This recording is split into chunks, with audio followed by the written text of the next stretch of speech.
ಇನ್ನು ಪಾಕಿಸ್ತಾನದ ಪ್ರಜೆಗಳಿಗೆ ಡೆಡ್ಲೈನ್, ಕೊಟ್ಟಂತ ಗಡುವು ಮುಗಿತು. ಡೆಡ್ಲೈನ್ ಉಲ್ಲಂಘಿಸಿದರೆ ನಿಮಗೆ ಜೈಲು ಪಕ್ಕಾ, 3 ವರ್ಷ ಜೈಲಿಗೆ ಹಾಕ್ತೀವಿ. ಯಾರಾದರೂ ಬಿಡಿಸ್ಕೊಂಡು ಹೋದರೆ ಓಕೆ, 3 ವರ್ಷದ ನಂತರ ನೀವಾಗಿ ನೀವು ಹೋದರೆ ಓಕೆ, ಇಲ್ಲಾಂದ್ರೆ ಮತ್ತೆ ಕಂಟಿನ್ಯೂ. ಅವ್ರು ವ್ಯಾಪಾರಿಗರಾಗಿರಲಿ, ವಿದ್ಯಾರ್ಥಿಗಳಾಗಿರಲಿ, ಕಲಾವಿದರು, ನಮ್ಮಲ್ಲೊಂದು ಹುಚ್ಚುತನ ಇದೆ. ಏನು ಅಂದರೆ ಈ ಪಾಕಿಸ್ತಾನದ ನಟಿಮಣಿಯನ್ನು ಕರ್ಕೊಂಬಂದು ಕುಣಿಸೋದು. ಯಾರ್ಯಾರು ಬಂದಿದ್ರು ಇವರೆಲ್ಲರೂ ಕೂಡ ವಾಪಸ್ ಹೋಗ್ತಾ ಇರಬೇಕು ವಾಪಸ್. ಮುಲಾಜಿಲ್ದನೆ ಆಚೆ ಹಾಕ್ತೀವಿ. ದೇಶ ಬಿಟ್ಟು ಹೋದರೆ ಓಕೆ, ಹೋಗಲಿಲ್ಲ ಅಂತಂತಂದರೆ ಜೈಲು ಫಿಕ್ಸ್.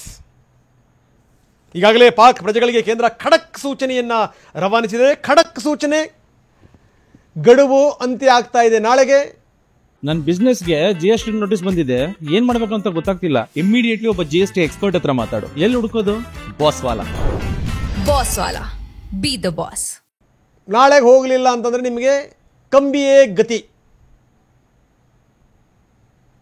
3 ವರ್ಷ ಜೈಲು ಶಿಕ್ಷೆ, 3 ಲಕ್ಷ ರೂಪಾಯಿ ದಂಡ.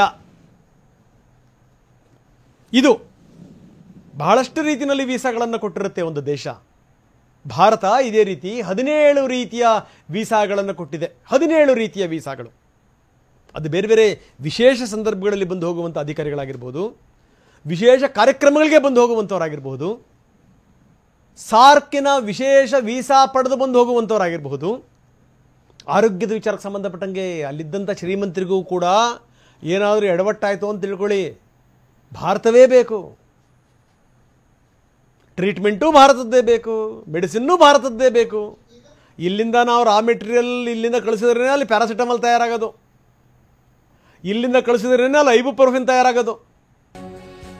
ಹಾವು ಕಚ್ಚೋದ್ರಿಂದ ಹಿಡಿದು ನಾಯಿ ಕಚ್ಚಿದರೂ ಕೂಡ ಇಲ್ಲಿಂದಲೇ ಹೋಗಬೇಕು.